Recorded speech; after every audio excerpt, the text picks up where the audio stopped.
صحیح بخاری اس حدیث میں امیہ بن خلف کے مرنے کا، جنگ بدر کے اندر ہلاکت کا ایک واقعہ ہے، اور کس طرح رسول اللہ صلی اللہ علیہ وسلم نے ایک پریڈکشن دی، ایک نبی صلی اللہ علیہ وسلم نے ایک آنے والے واقعے کی خبر دی، اور جو ہو بہو ایسا ہی ہوا، اور دشمن کو بھی یقین تھا کہ نبی صلی اللہ علیہ وسلم جھوٹ نہیں بولتے، اگر انہوں نے کہہ دیا تو میری موت پکی ہے۔ 3632 حضرت عبداللہ بن مسعود رضی اللہ تعالیٰ عنہ سے روایت ہے، فرمایا کہ حضرت سعد بن معاذ رضی اللہ تعالیٰ عنہ مسلمان ہو چکے تھے، عمرہ کرنے کے لیے مکہ گئے تو ابو صفوان، یہ صفوان جو ہے امیہ کا بیٹا ہے، یہ صفوان بن امیہ جب فتح مکہ ہوا تھا تب ایمان لے کے آئے، اکرمہ، صفوان بن امیہ اور یہ جو لوگ تھے انہوں نے فتح مکہ کے دور پہ اسلام قبول کیا۔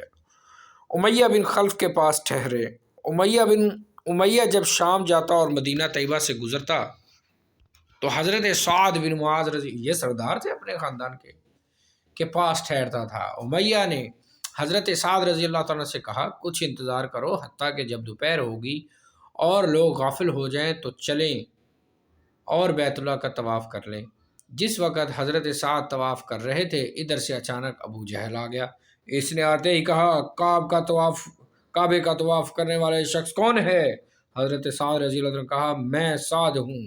ابو جہل بولا تو کعبے کا طواف امن و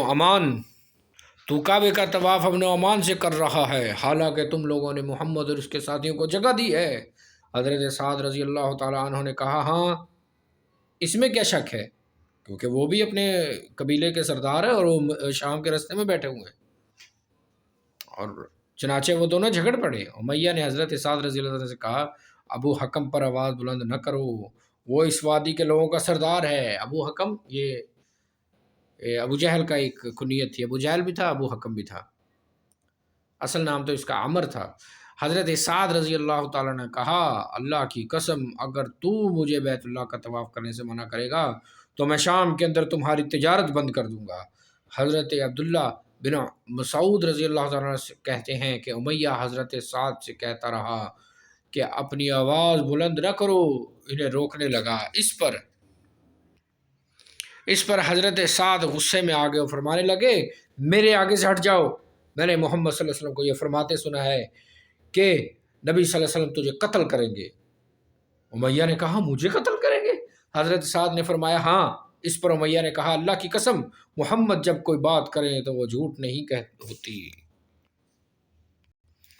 کافر ہے لیکن یقین ہے کہ محمد صلی اللہ علیہ وسلم صادق و امین ہے، جھوٹ نہیں بولتے، بس ایمان نہیں لے کے آئے، یہ ان کے بدبختی ہے۔ چنانچہ امیہ جب اپنی بیوی کے پاس واپس آیا تو کہنے لگا تجھے معلوم نہیں کہ میرے یثربی بھائی نے مجھے کیا کہا ہے؟